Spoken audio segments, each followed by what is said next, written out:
Yes sir, Rise and Grind back at you with another video with the Pull-Up King. In this video we got a this is a 1999 Toyota 4Runner, and I'm doing a starter on it. No start. Customer, they wanted me to change it out. I didn't diagnose it. They said they diagnosed it, so here we are. The starter is located right up under here on the passenger side. That's the starter right there, covered in oil. All right, let's get it. We have emotion, man. We have emotion, we have emotion. Yeah. Hit with another one. We have emotion, we have emotion, we have emotion, nigga. Hey, we have emotion, we have emotion, we have emotion, nigga. I swear I'ma ride for this, I'ma grind for this, I did time for this. I swear I was built for this, on guard, my partner got killed for this. Cause we have emotion, we have emotion, we have emotion, nigga. Hey, we have emotion, we have emotion, we have emotion, nigga. I swear I'ma grind for this, I did time for this, I'ma shine for this. I swear I was built for this, on guard, my partner got killed for this. We have emotion, I swear I ain't bragging and boasting. All right, we got to get up under here. We're gonna take off on a boat here. Got some bolts we gotta remove in order to take this skid plate off. All right, we got that thing down. Shit, full of oil. Been leaking for a long time. So we got 4 12mm bolts holding that up. And now we can get up under here and access the starter. That's it right there.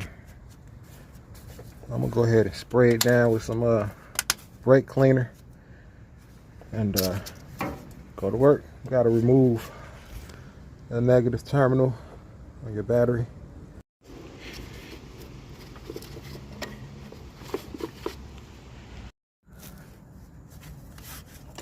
That's a 12 mil. Move that over. And now we got a bolt back here. Gotta get those bolts from the back.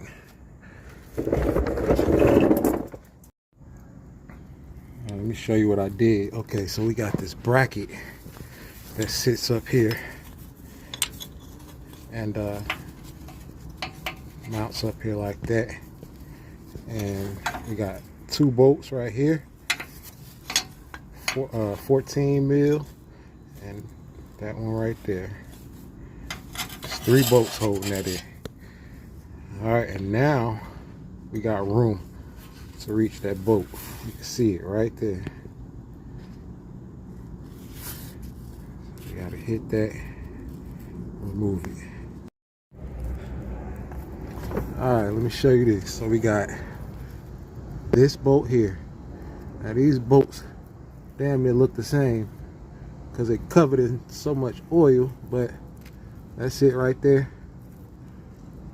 Top bolt and the bottom. So what I did to break those free, I use an extension, long extension, get up in there and got it off. And that's a 14 mil.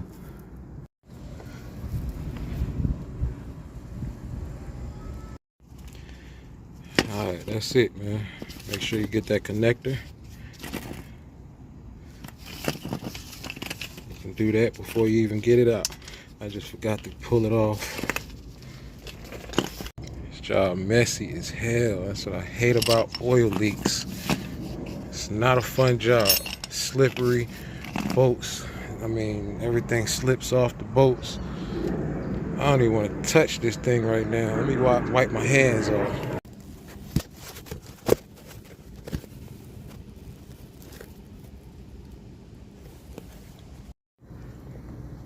All right, we got it up in there. Now I got the bolts, threads in there a few times. Turned it, tightened it down by hand just a little bit. And now I'm gonna get back here and I'm gonna reach up there with my extension and tighten it down. All right, we finally done. Got it installed.